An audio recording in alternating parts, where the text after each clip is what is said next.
Lectura del libro Gurdjieff, el incognoscible.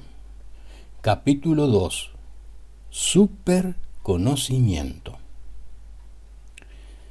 Si bien es posible que Gurdjieff no haya dejado sucesor, conozco al menos 3 de sus discípulos capaces de transmitir la esencia de lo que podría ser llamado su superconocimiento. Quizás haya otros. De estas 3 personas que conozco, a una, Gurdjieff le encomendó proseguir con su trabajo en Francia. A partir de la muerte del maestro, ella ha llevado adelante esa tarea tan difícil. Un día estábamos ella y yo conversando acerca de lo demasiado difícil, y le pregunté qué podía hacer yo que fuera útil. Se me había ocurrido la idea de escribir un libro, y le pregunté, pero ¿cómo puedo atreverme a escribir sobre Gurdjieff si carezco de inteligencia suficiente? Ella dijo, tú estás a su favor, no en su contra, ¿cierto? Tamaña sencillez me conmovió. Solo pude responder, como bien sabes. Entonces inténtalo, dijo. Y estoy intentándolo. Durante mucho tiempo discutí conmigo misma, buscando un modo efectivo de presentar a Gurdjieff a los que se le acercan con actitud antagónica. Una y otra vez se me repetía en mí el argumento. No puedo hacerlo. No sé lo suficiente. Por ejemplo, hay diagramas y gráficos científicos que ilustran algunas de sus ideas que no alcanzo a comprender. Y no llegaría a comprender ni bajo amenaza de tortura. Pero esto es porque soy alérgica a los diagramas. Por ejemplo, nunca logro orientarme en una ciudad con un mapa. En cambio, me oriento bien a partir de las instrucciones verbales. Aprender a conducir un automóvil me llevó más tiempo del necesario porque la persona que me enseñaba se negó a hacerlo del único modo en que me es posible aprender, obteniendo sucesivas respuestas a las preguntas que voy sintiendo necesidad de formular. Si existiera alguien que me respondiera una tras otra todas mis preguntas acerca de los diagramas de Gurdjieff, creo que finalmente podría entenderlos. Pero jamás encontré una persona así, dentro ni fuera de los grupos de Gurdjieff. Igual que Henry James, que siempre se mantuvo ignorante y al margen de la aritmética, solo me queda la alternativa de mantenerme apartada de los diagramas que me ayudan a comprender, entre comillas, el sistema de Gurdjieff. Oh, sí que los estudié y los memoricé. Tengo una idea general acerca de su significado, pero comprenderlos verdaderamente y poder explicarlos es otra cosa. Puedo jugar al ajedrez, conozco el significado y el valor de cada pieza, hasta podría llegar a ganar, pero jamás podría decir que comprendo un juego a menos que lo haya inventado yo. Existen otros aspectos de la enseñanza de Gurdjieff que sé, que comprendo y puedo explicar. Además, no se trata de conocer todo, sino de comprender algo. Solo tengo que seleccionar o citar algunos de los elementos que me maravillan. Recordando el mandato, debes dar a otros, no solo tienes que aprender a comprender, sino también a explicar. Y verás que ciertas cosas solo las comprendes cuando se las explicas a otros. Pensé, ¿qué de bueno tengo yo en este mundo si no realizo este esfuerzo? ¿De qué otra manera puedo, entre comillas, pagar mi deuda por haber recibido la vida y, entre comillas, pagar mi deuda a Gurdjieff por haberme enseñado cómo vivirla más conscientemente? Y decidí usar sus propias palabras para introducir sus ideas. Pero, en primer lugar, tiene que quedar claro que estas ideas no son útiles para todos. Las masas no las buscan ni podrían comprenderlas. Para cumplir con las necesidades de aquellos cuyas aspiraciones y posibilidades se hallan en otro nivel y que en la jerarquía del, entre comillas, accidente, nunca se elevan por encima de ese nivel, hay clérigos, sacerdotes, evangelistas, y está Billy Graham. En segundo lugar, es necesario justificar esta clasificación arbitraria, y el mismo Gurdjieff lo hizo. Pregunta: si el antiguo conocimiento ha sido preservado y si existe un conocimiento distinto de nuestra ciencia y de nuestra filosofía que aún llega a sobrepasarlas, ¿por qué se lo oculta tan cuidadosamente? ¿Por qué sus poseedores se niegan a dejarlo entrar en la circulación general de la vida en aras de una lucha más feliz y más decisiva contra la mentira, el mal y la ignorancia? Gurdjieff: hay dos respuestas. En primer lugar, este conocimiento no está oculto. En segundo lugar, no puede, por su propia naturaleza, llegar a ser propiedad común. Le probaré que el conocimiento es mucho más accesible a los que tienen capacidad de asimilarlo que lo que generalmente se supone, y que todo el asunto estriba en que la gente o no lo quiere o no lo puede recibir.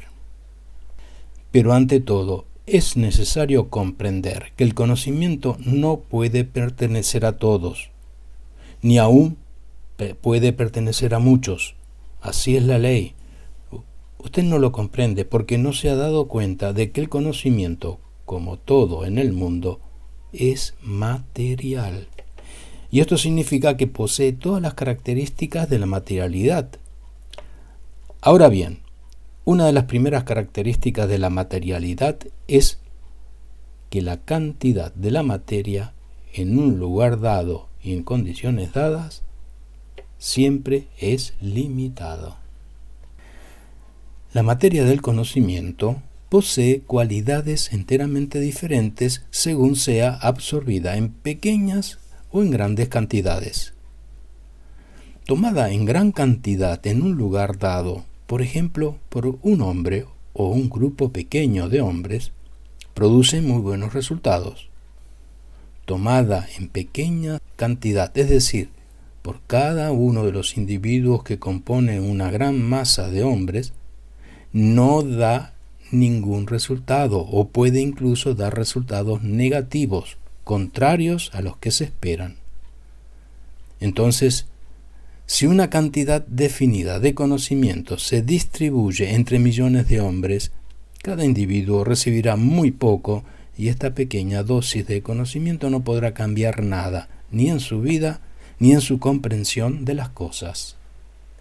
Pero si por el contrario, grandes cantidades de conocimiento se concentran en un pequeño número de personas, entonces el conocimiento dará muy buenos resultados.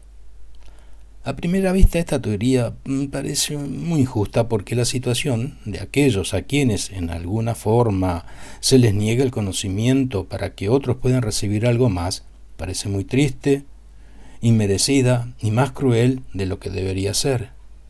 Sin embargo, la realidad es totalmente diferente. En la distribución del conocimiento no hay ni sombra de injusticia. El hecho es que la gran mayoría de las personas no desean conocer. Rehúsan su cuota de conocimiento y ni siquiera toman de la distribución general la porción que les está destinada para las necesidades de su vida.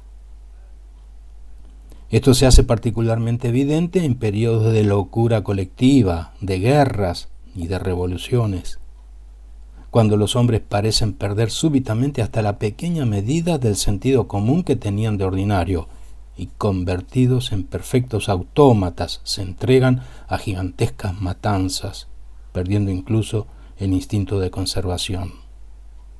Debido a esto, grandes cantidades de conocimiento quedan libres sin que nadie las reclame y pueden ser distribuidas entre los que saben apreciar su valor.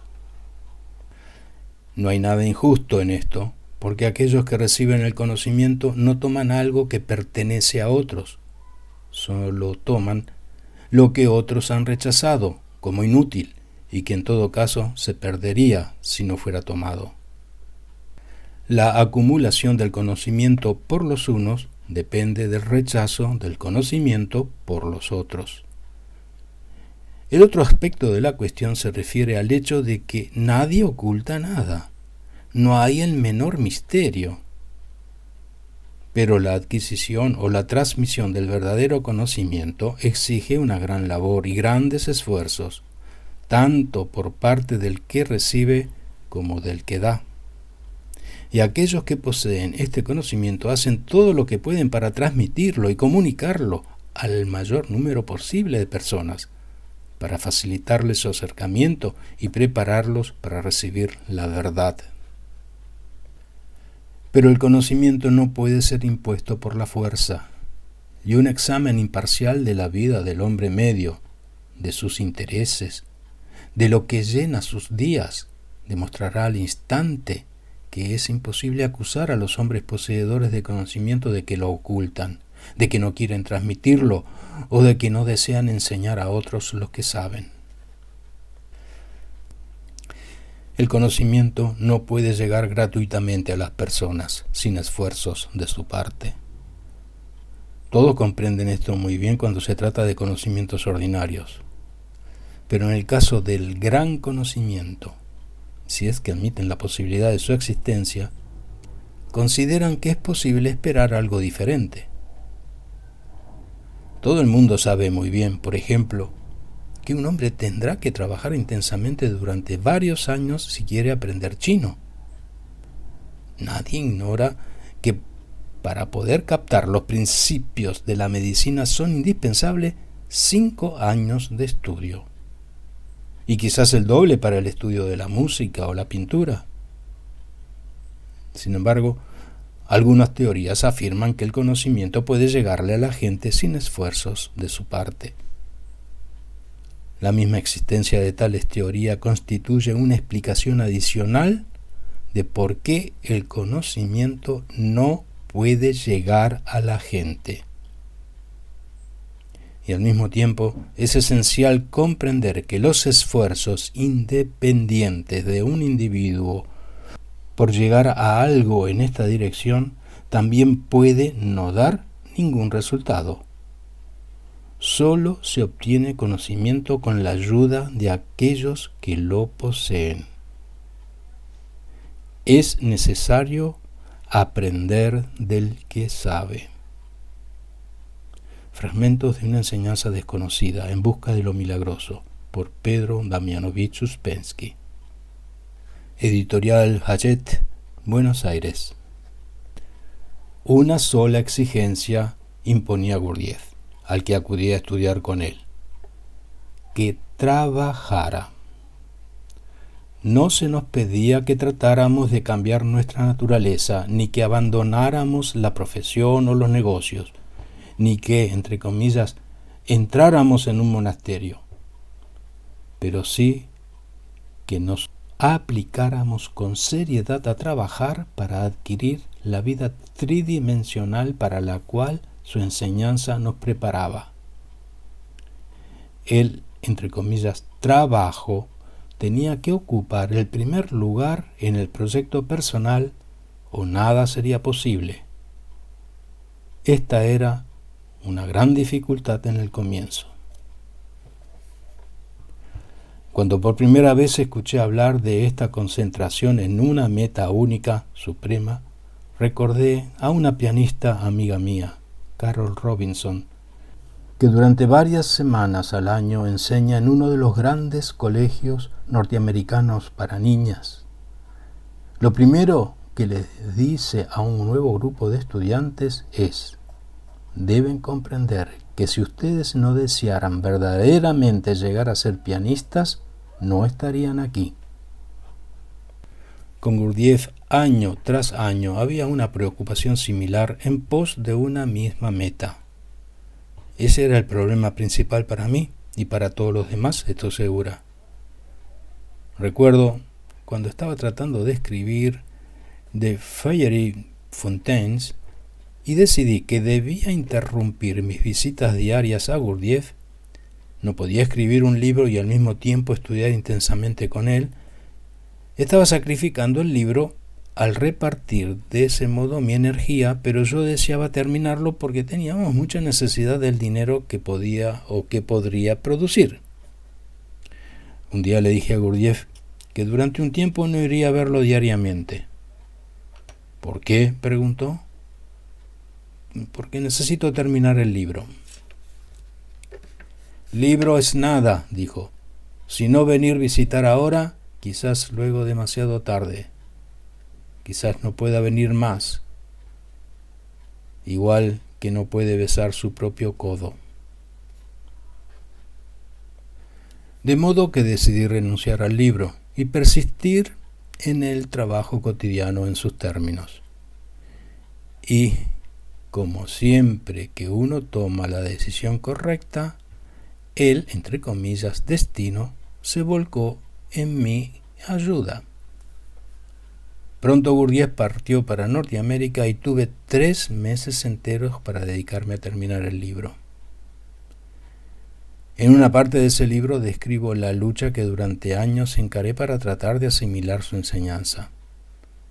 Llamé a ese capítulo Vida por Vida.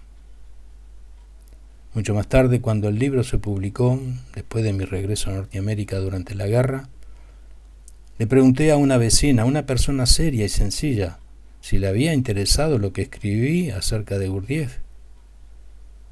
Sí, me interesó, dijo. Sin embargo, está más allá de mis posibilidades. ¿Cómo podría comprenderlo yo? Soy una simple ama de casa, una madre. Tengo un marido y 2 hijos a los que amo y para quienes deseo lo mejor. Gurdjieff, con seguridad, pudo darte algo a ti, pero ¿qué podría darnos a mí y a mi familia? Era una pregunta difícil, para la cual yo tenía demasiadas respuestas. ¿Cuánto tiempo hubiera llevado responderla brevemente? Además, ¿podía yo contestar con claridad? Luego, un día, la vecina le preguntó a Dorothy, ¿qué tienes tú que me transmite una sensación de tanta serenidad? Adoraría saberlo y poder tener lo mismo. Como siempre, Dorothy respondió con palabras sencillas que transmitían algo de la esencia de las teorías de Gurdjieff. No usó su terminología, sino que habló de una manera simple y humana. «Oh», dijo nuestra vecina, «qué maravilla. ¿Dónde puedo leer un poco más acerca de esto?» Cuando la gente pregunta, ¿es necesario que lea un libro tan incomprensible como Del todo y de todo de Gurdjieff? Recuerdo la respuesta de Thornton Wilder a una mujer que le había preguntado si debía leer Ulises de Joyce o Finnegan de Wake. «Soy una simple ama de casa», había dicho, «tengo 3 hijos. ¿Es necesario que lea libros como estos?» Y Wilder contestó, «¿Leyó usted alguna vez Émile o la Nouvelle Héloïse de Rousseau?» «Yo jamás lo leí, pero estoy convencido de que todos nosotros, lo sepamos o no, estamos en gran medida modelados por estos libros. Cada siglo tiene libros clandestinos que impregnan la cultura y el pensamiento de la época. Por lo general, sus lectores son relativamente pocos, pero logran transmitirlos.